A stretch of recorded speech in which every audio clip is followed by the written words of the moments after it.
Hey everybody, this is Kyle, and today I'm going to play an older original song for you called Those Three Words.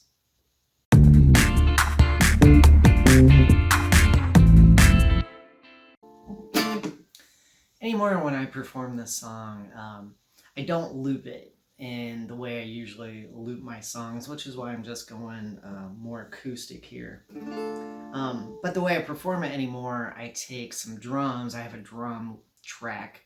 I play it, cut the loop live, and then play over that. It does change the arrangement of the song a tiny bit, so this one's going to be a little bit more original.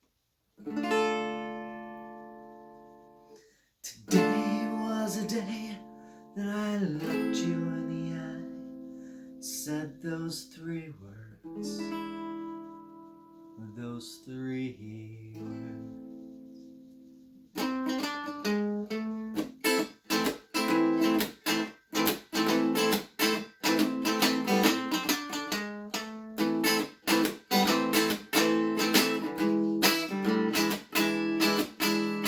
Today would be special for reasons either good or bad. Approach the day of fascination, prepared to be unplanned. The weight of the uncertain and the flick of the devil's wing makes everyone uneasy and gives me this song to sing. Today was the day that I looked you in the eye and said those three words, those three words. Today was the day that I looked you in the eye and said those three words, those three words.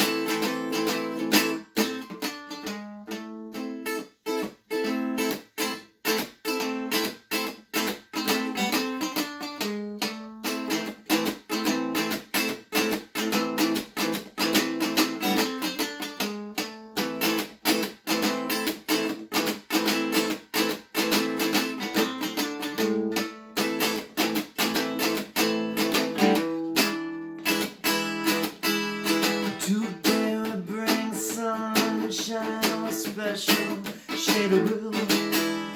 Where everything will fall down, God will shine in front of you. So keepsake that may torture, make your heart go pitter-pat. Let's hope for the righteous, avoid where the devil's at. Today was the day that I looked you in the eye and said those three words, those three words. Today was the day that I looked you in the eye and said those three words, those three words.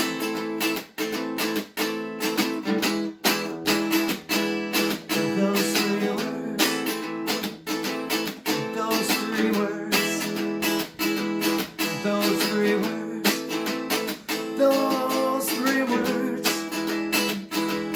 those three words, those three words, those three words, those three words, those three words.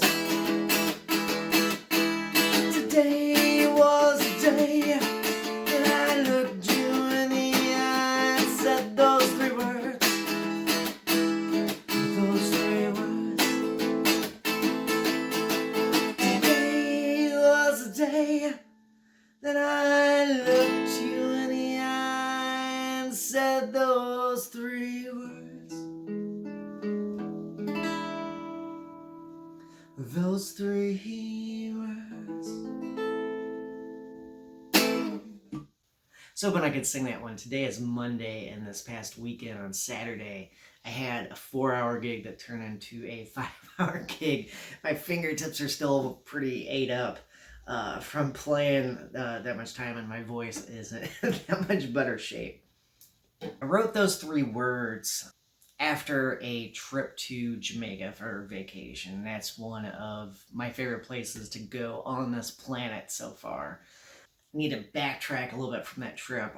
Went in the second week of July. I think I wrote that song 5 or 6 years ago from now. So somewhere around 2014, 15, something like that.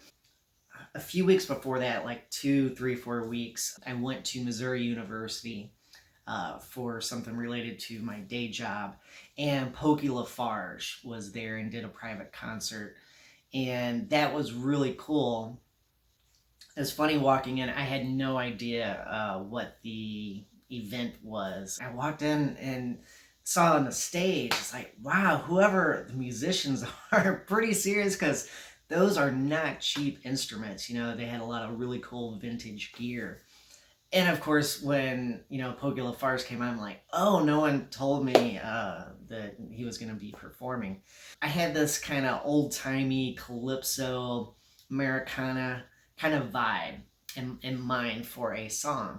So, a few weeks after that, I went to Jamaica, and with that particular trip, I went with the goal I wanted to jam with some locals. When we arrived, as a resort, talked to people, and I don't think they understood at first, like, hey, I'm a musician. I'd like to play with the band.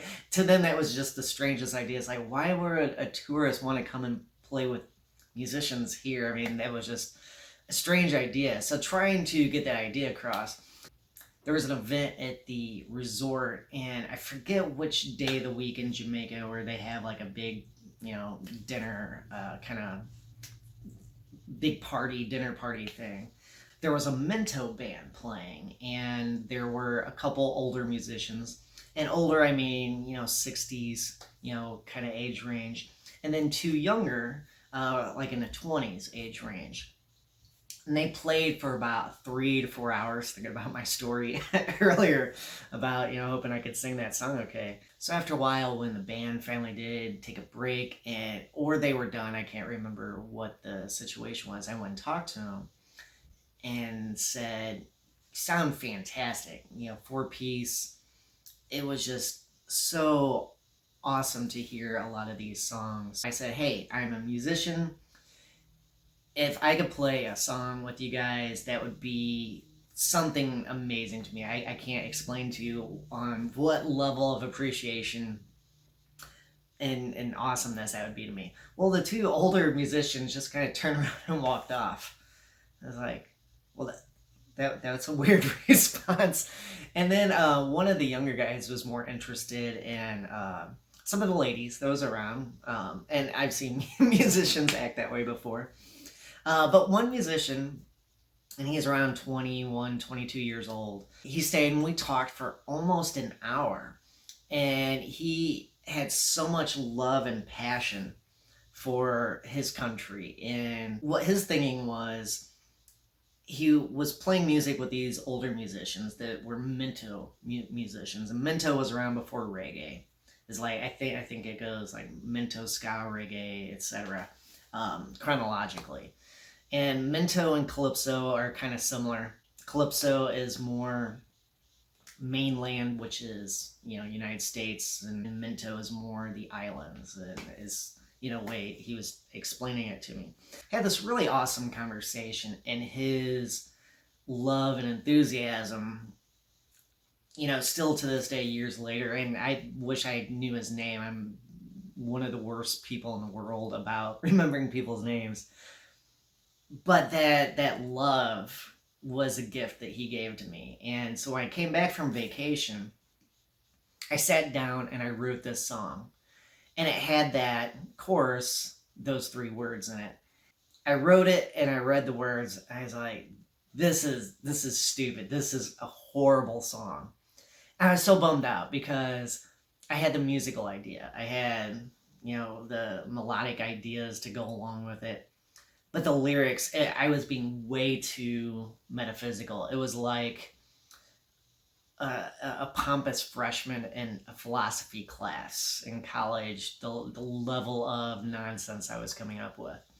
So anyway, I scrapped it. I might have a version. I might look here in a minute in the video or as I'm editing.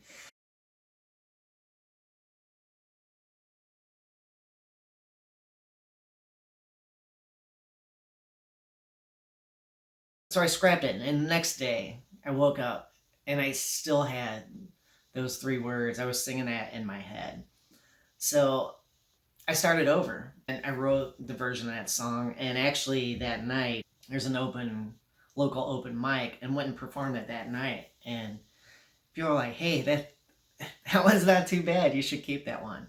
So when I recorded that for Hallowed, the main challenge was trying to capture that vibe. And I think I used a reggae drum loop with some session tracks or drum tracks that I had acquired a few years before I started to want to do music the way I'm doing it now.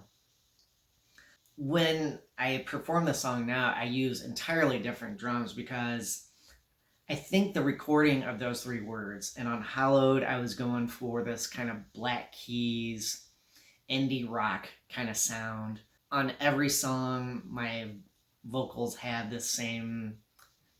Uh, it's I'll say what it is for any music nerds that might ever watch this. I'm using a cassette compressor or tape compressor filter on my voice, kind of make it sound gritty and tough because, you know me, I'm gritty and tough.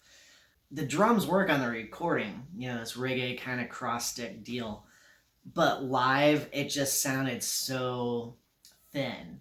And especially if I'm playing guitar over something instead of adding bass and other instruments, secondary guitar parts and things like that, the drums really do need to sound full. And so I use some different drum tracks, and it's like 2 bars or something like that. I forgot the funniest part of the song in those three words is when I play it, people always want to know, well, hey, Kyle, what are the three words? We know the obvious answer, but what were you thinking? And of course, I always say something like, I like cheese, eggs are tasty, you are really, and then, make some joke that would be 4 words. I have a colleague that when she's around and I play that, she'll text me all the most hilarious, ridiculous 3-word combinations she can think of. So if I'm playing that song and my phone in my pocket starts going off, it's like, okay, I know she's around. It always makes me laugh. And then, of course, I'll get my phone on and go, hey, where are you at? And, wave and do all that stuff. So it's a funny thing.